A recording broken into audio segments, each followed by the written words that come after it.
What's going on, ladies and gentlemen? Cover Killer Nation here. We have a triage, a trilogy, a trio, a trinity of stories to talk about, and this is bigger than any one episode of CKN Reacts, so we're going to do all three in one place. And each of these is a little bit different, which makes them each, kind of unique. Instead of wasting 3 episodes trying to react to each of these, let's just put them together. Because one of them is really more of an announcement, another is more of a discussion, while the third has become really a full-fledged front-page story. So let's get started. Let's begin with our announcement. Our announcement comes from Devin Townsend, whose project, the Devin Townsend Project, or Devin Townsend Band, or Devin Townsend and the Ziltoids, or Devin Townsend and the Crooked Arrows, whatever you really want to say, you can make up your own name at this point, has announced his brand new album, which is entitled Transcendence, which will be coming in September. Also, there's going to be a tour that's going to be taking place alongside of Between the Buried and Me, and they are going to be helped out with the support of Fallujah. Now, Fallujah, of course, had the fantastic album Dreamless just a couple of weeks ago, and the news of a brand new Devin Townsend record is currently sweeping the heavy metal community. It's seen as a very big event, and Devin himself has said that the name, not to mention the music on the album, is very much reflected upon getting over yourself and realizing that whenever you go out and you look at problems and you kind of place them on other people, you have to actually do a little bit of self-investigation and recognize it's not them, it's actually me that has to do a little bit of the change. And so the name Transcendence certainly seems to make a lot of sense, because it can be seen as transcending from one pattern of thought to another. And really, whenever you check out the album cover for this disc, it's one that also seems to have the overtones of not only self, but also all aspects of the world. You can even see, for example, religion in the Sacred Heart of Jesus right in the middle there. So this is certainly something to be excited about. It's really one of the first big releases from September that we're catching wind of. So already, the third quarter of this heavy metal year has a bona fide blockbuster right in the month where bona fide blockbusters tend to really come out. Our discussion comes next. You would typically save this for the end, but the news story is so large, it's one that's going to envelop a lot of time.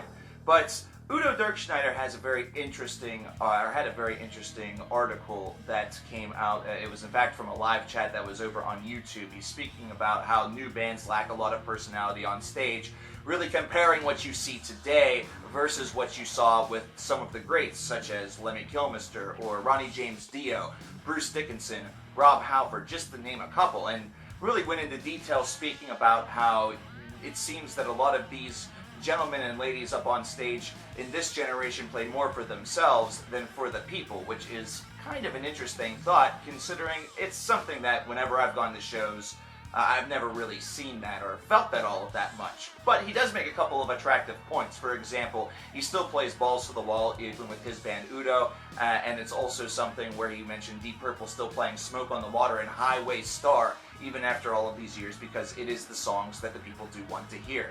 I think this is an interesting discussion point, considering some of you have no doubts seen a couple of shows from newer heavy metal groups and newer heavy metal acts, and perhaps can reflect in the comments below whether you think that they are playing more for themselves or if they do play up to the crowd.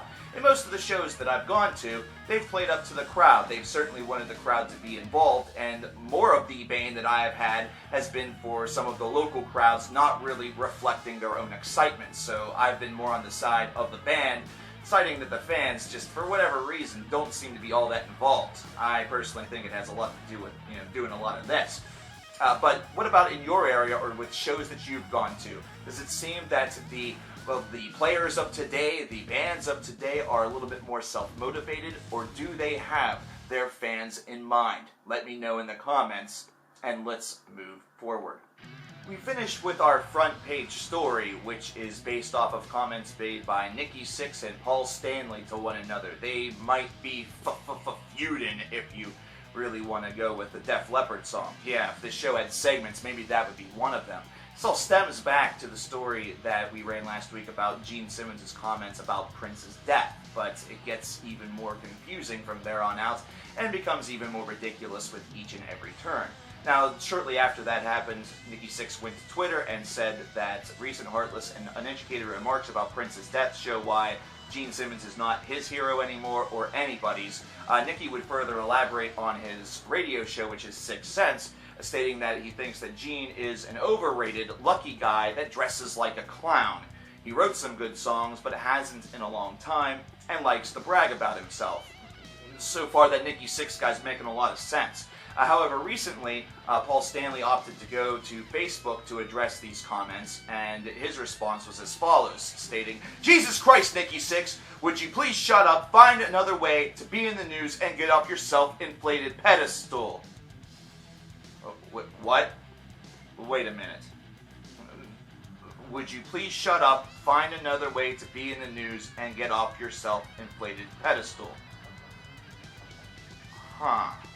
This is interesting considering this is essentially what Gene Simmons has been doing for the previous couple of years, and Paul Stanley has actually been on the ire point or on the other side of different people as opposed to just NIKKI SIXX whenever it comes to this. You see, last week, after the statements were initially made, Paul Stanley was the first to try to apologize for Gene's statements, to which he was then slammed by Gene Simmons' wife.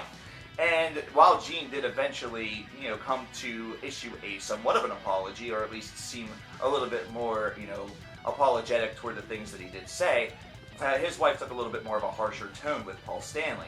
It's funny now that all of a sudden NIKKI SIXX has decided to state something about this, that Paul Stanley has once again, almost like a superhero, decided to try to come to the rescue and swat away the pesky Six Fly.